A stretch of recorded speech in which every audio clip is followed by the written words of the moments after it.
Jika di Bali Devan dan Raya tengah sibuk dengan asah mengasah golok dan berbagi peluh, berbeda dengan Sander yang tengah kelimpungan karena menghadapi sikap cucunya.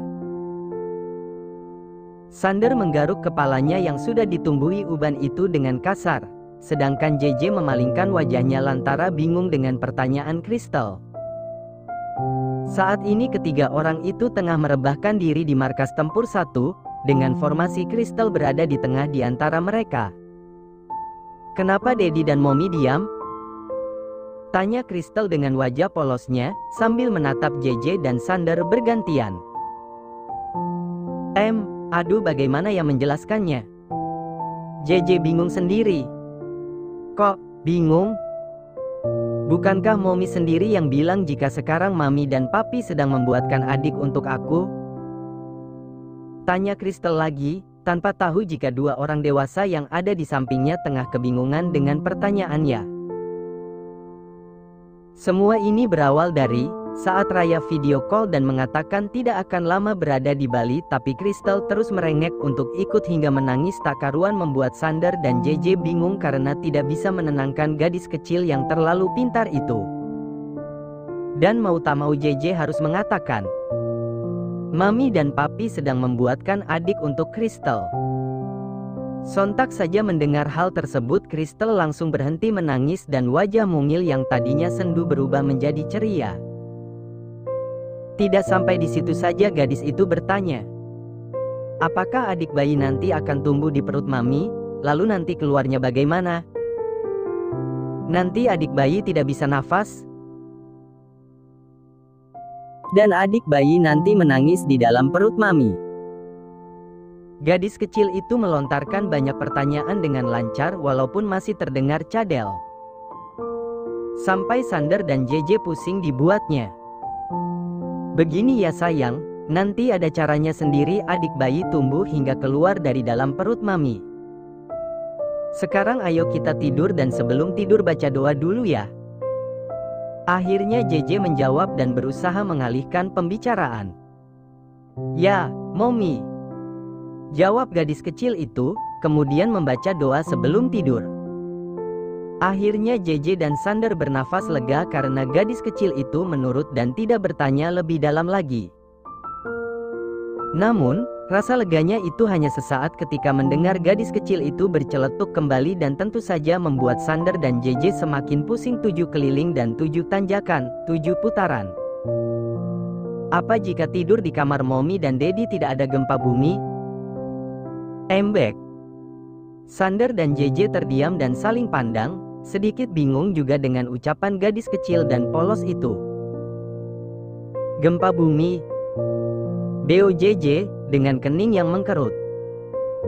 Iya, Mom, karena setiap malam tempat tidur di kamar Mami dan Papi selalu ada gempa bumi.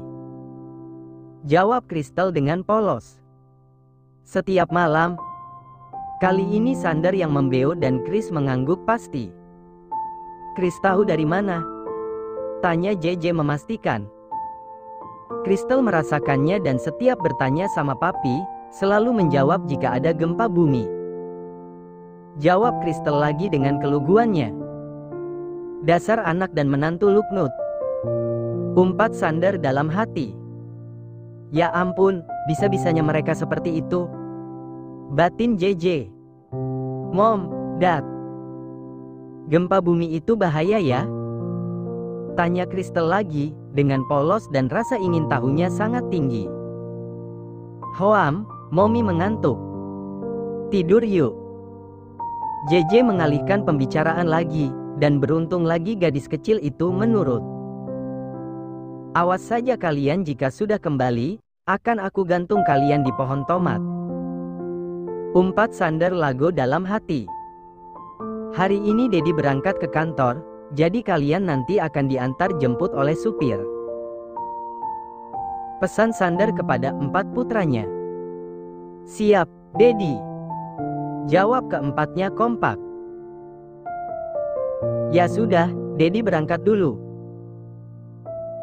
Ucap Sander, lalu keempat putranya mencium punggung tangannya diikuti oleh Crystal dan yang terakhir JJ. Hati-hati Dat. Ucap JJ tersenyum, lalu Sander mengecup kening istrinya sekilas. Iya, sayang. Jawab Sander, lalu memasuki mobilnya dan tak lupa juga ia melambaikan tangan kepada keluarga kecilnya, sebelum ia menekan pedal gas mobilnya. Ayo, kalian siap-siap harus ke sekolah. Ucap JJ. Iya, Mommy. Jawab mereka kompak lagi. Dan berjalan menghampiri babysitternya yang sudah memegang tas anak asuhnya masing-masing. Hei, anak manja. Rambutmu seperti cacing. Seru Ansel sambil menarik rambut Crystal yang dikepang menjadi 2 bagian. Au, sakit. Mommy Hicks. Crystal memegangi rambutnya sambil menangis. Ansel, jangan seperti itu, kalian ini saudara jadi harus saling menghargai dan menghormati.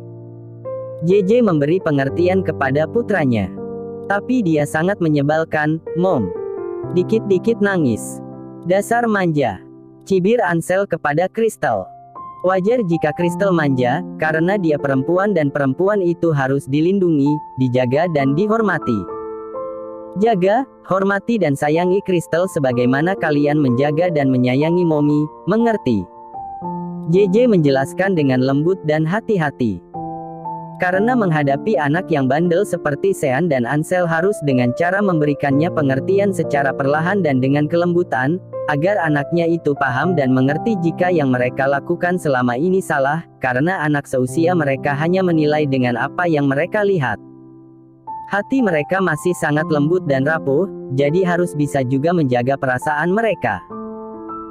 Banyak yang terjadi di luar sana, anak bandel tapi orang tua memberi penjelasannya dengan cara membentak dan bahkan ada yang lebih parah sampai ada yang memukul, karena anak yang selalu dikeras bukannya menurut tapi malah menjadikan anak itu sendiri menjadi pemarah, membangkang, pendendam dan lebih parahnya lagi mereka menjadi keras kepala dan tidak ingin mendengar ucapan orang lain.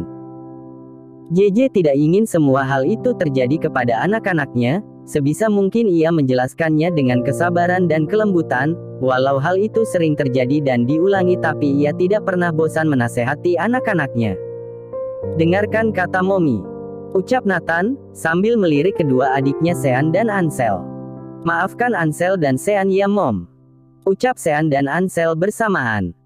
Iya, jangan diulangi lagi dan sekarang kalian meminta maaflah kepada Chris. Ucap JJ, sambil membelai rambut Sean dan Ansel dengan lembut.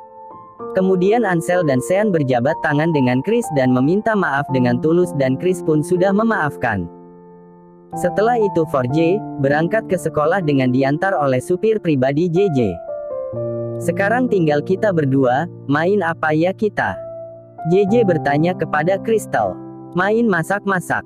Seru Crystal sambil bertepuk tangan. Boleh. Kemudian Crystal menarik tangan JJ menuju tempat bermain yang di dekat ruang tengah. Saat mereka asik bermain, ada tamu yang tidak diundang datang ke rumah besar itu. Aloha, Mimi Peri. Seru Crystal kegirangan, lalu berlari dan menghambur memeluk kaki Emma. Halo bidadari cantik dan imut, tapi masih imutan Eike, hai hai hai. Ucap Emma gemulai, sambil mengangkat tubuh gembil itu ke gendongannya. Mimi Peri jelek. Sungut Crystal dan menatap sinis Emma. Hai, Miss M. Sapa JJ, menghampiri Emma. Aloha, Mami tua. Jawab Emma, membuat JJ mendengus kesal sedangkan Emma tergelak tak karuan. Mimi berdandan, mau kemana? Tanya Crystal dengan bahasa kadelnya. Mau bertemu Oma Airin dan juga gadis kecil ini dong. Jawab Emma, dengan gaya gemulainya sambil mencubit pipi gembil gadis kecil itu. Oma sedang ada di studio, biasa banyak endorsan. Jawab JJ terkekeh. Masih laku yes tuh Nini Krempong, hai hai hi, Eike kalah pamor, ucap Emma, tertawa cikikikan. Emma duduk di sofa yang ada di ruang tengah itu sambil celingukan menatap sekelilingnya. Sedangkan JJ berjalan dari arah dapur sambil membawa nampan yang di atasnya terisi jus jeruk dan beberapa camilan di dalam toples, dan di sisi lain Crystal tengah asik bermain dengan boneka Barbie pemberian dari Mimi Peri beberapa saat yang lalu. "Silakan diminum Miss M," ucap JJ, meletakkan nampan tersebut di atas meja tepat di hadapan Emma. "Ih, Yei nggak usah repot seperti ini, Eike, kan jadi endol terkendol-kendol, hai hai hai." Emma berucap dengan gaya gemulai diiringi tawa khasnya, seperti Mbak Kun. "Ah, tidak apa-apa," jawab JJ mengulas senyum. "BTW Anyway Busway, si mulut pedas dan yang lain kemenong?" tanya Emma sambil mengangkat gelas yang berisi jus jeruk itu dengan gaya kemayu. JJ hanya terkekeh geli saat melihat gaya Emma yang seperti itu. Raya dan Devan sedang quality time di Bali dan Dedi sedang ke kantor. Jawab JJ, tersenyum. "Wow, endolnya si mulut pedas sekarang pasti sedang cepak-cepak jeder sama Om Dev yang gagah perkasa itu." Emma berseru heboh sambil menyeruput jus jeruk itu dengan gaya kemayu. "Ya begitulah, makanya nikah jadi bisa tahu rasanya cepak-cepak jeder itu seperti apa." JJ ikut berkata konyol menanggapi ucapan Emma yang absurd itu. "Hei, Yei ngeledek Eike yes." Emma menatap JJ dengan selidik. Dan Emma tidak menyangka jika JJ bisa berucap seabsurd itu. "Tidak," jawab JJ tegas. "Aku hanya mengucapkan kebenaran Miss. Aku tidak ingin menyudutkanmu atau mengguruimu, tapi kehidupanmu itu masih panjang dan usiamu masih muda walau sudah 35 tahun.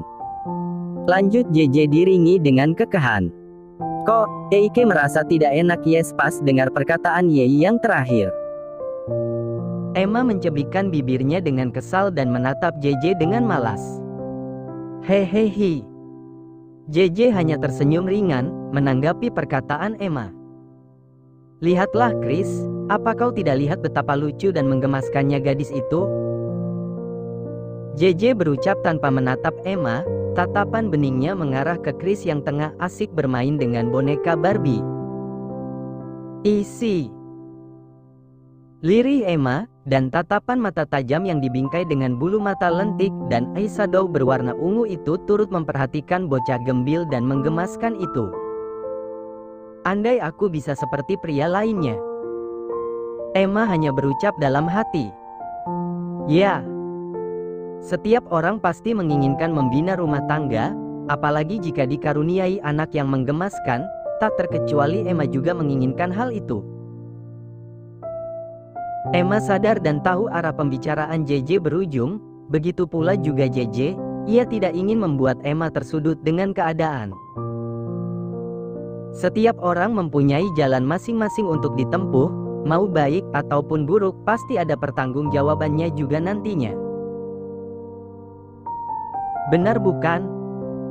Untuk sesaat kedua manusia itu terdiam dan hanyut dalam pemikiran masing-masing, hingga suara cempreng Crystal memecah lamunan mereka. "Mimi," panggil Crystal kepada Emma dan melambaikan tangan mungilnya menandakan jika gadis kecil itu menginginkan Emma mendekat. "Yes, cantik tapi masih cantika Eike, hai hai hi." Emma mendaratkan bokongnya tepat di depan Crystal, di atas karpet tebal yang ada di tempat bermain itu. "Ih, Mimi." Sungut Crystal tidak terima jika ada yang menandingin kecantikannya. "Just kidding," ucap Emma tersenyum, lalu membelai lembut pucuk kepala Crystal dengan sayang. "Terima kasih ya Mimi hadiah Barbie-nya, aku suka sekali," ucap Crystal dengan bahasa cedalnya, karena ia sebelumnya belum mengucapkan terima kasih kepada Emma. "Sama-sama, cantik," jawab Emma, tersenyum. Sedangkan JJ hanya tersenyum ketika melihat kedua orang itu bercanda dan bermain bersama. "Semoga kau mendapat hidayah dari Tuhan, Miss M," doa JJ dalam hati, dengan sangat tulus untuk Emma. Di sisi lain Devan dan Raya tengah menikmati quality time-nya, di mana lagi jika bukan di atas arena pertempuran yang sangat mengasihkan dan menggelora hingga membuat badannya remuk. Bagaimana tidak? Jika suaminya seharian ini mengurungnya di dalam kamar dan tidak mengizinkannya selangkah pun turun dari tempat tidur, bahkan ia makan dan minum pun dilayani oleh Devan. Dirinya sudah seperti ratu, tapi dirinya harus membayar perlakuan suaminya itu dengan membuka kedua kakinya dengan lebar. Dasar perhitungan. Umpat Raya dalam hati. Aku lelah. Lelah. Sudah hentikan. Raya hanya mampu berbicara dalam hati. Raya memejamkan matanya sambil mengumpat kesal. Ia rasanya malas bertatap muka dengan suaminya. Tidak salahkan dia bertanya seperti itu? Bukankah harusnya aku yang bertanya? Hei, Om menyebalkan. Apa kau tidak lelah? Apa lututmu tidak patah? Raya hanya berucap dalam hati, karena dirinya kini sudah tidak mempunyai tenaga walau hanya untuk berbicara saja, tubuhnya benar-benar sangat lelah. Apa ini yang disebut quality time? Menghabiskan waktu seharian di atas tempat tidur. Semua ini tidak seperti di bayangan Raya sebelumnya. Ya, sebelumnya ia membayangkan jika Devan akan mengajaknya berkeliling di wisata Bali itu. Kenapa tidak menjawab? Jika diam berarti tidak puas ya? Ucap Devan tidak berfilter, sambil merengkuh tubuh polos istrinya ke dalam dekapan hangatnya. Itu sih maumu. Ia tidak menyangka jika suaminya masih sangat kuat walau usianya sudah 40 tahun. Malah yang ada kekuatan suaminya itu semakin bertambah. Seperti badak. Tidak. Tepatnya seperti bison. Aku masih kuat kok, untuk satu ronde lagi. Ucap Devan lagi, tidak tahu malu. Ya Tuhan, apa kau minum obat kuat? Sumpah aku sudah tidak tahan lagi. Singkirkan tanganmu. Kesal Raya, pada akhirnya dan menepis pelan tangan Devan. Kenapa? Apa tanganku mengganggumu? Tanya Devan sok polos, sambil menatap Raya dengan tatapan bingung dan juga menaikkan kedua alisnya. Aku lelah. Lirih Raya, lalu memejamkan matanya lagi. Lelah? Bukankah kau di bawah tinggal buka kaki? Devan berbicara seperti remblong. Ada lem gak sih di sini? Buat ngelem tuh mulutnya, astaga. Kenapa dia jadi gesrek begitu sih? Ketularan gesreknya Oma, nih. Sayang, aku butuh vitamin. Ucap Sander dengan manja, sambil memeluk istrinya yang tengah memakai krim malam di depan meja rias. Vitamin apa? Tanya JJ, dengan kening yang berkerut, ia menatap suaminya dari pantulan cermin yang ada di hadapannya. Vitamin ini. Sander menekan bokongnya, membuat JJ memekik dan mencubit lengan suaminya yang melingkar di perutnya. Dad, jangan aneh-aneh deh, ada kristal. JJ menahan kesal dan juga mengingatkan suaminya. Lalu JJ melirik kristal yang sudah terlelap di atas tempat tidur. Ayolah, sudah 2 hari kau tidak memberikanku jatah. Jawab Sander, tak kalah kesal dan memanyunkan bibirnya. Ngambek. Ada kristal Dad. Ucap JJ penuh penegasan. Ia tidak ingin kristal merasakan gempa bumi lokal karena pertempuran itu.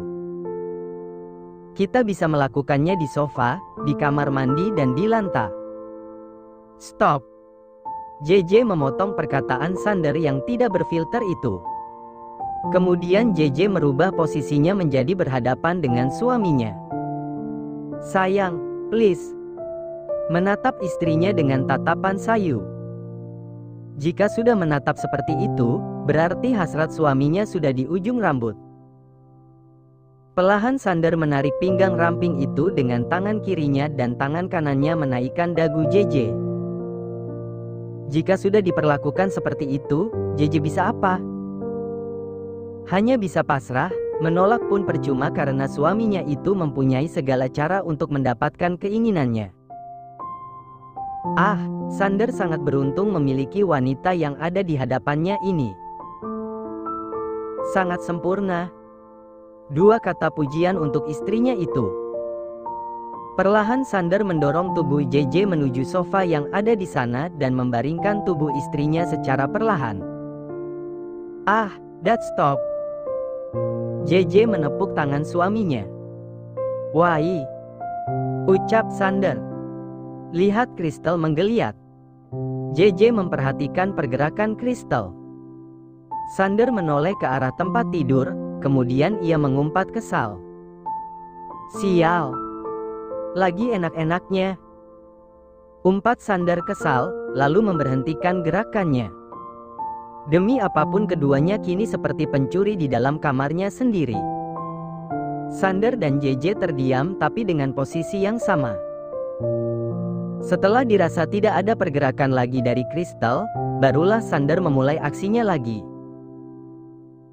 Walau begitu, keduanya kini merasa tidak tenang dan aman, karena kegiatan yang mengasihkan dan mengenakan itu takut ketahuan oleh Crystal.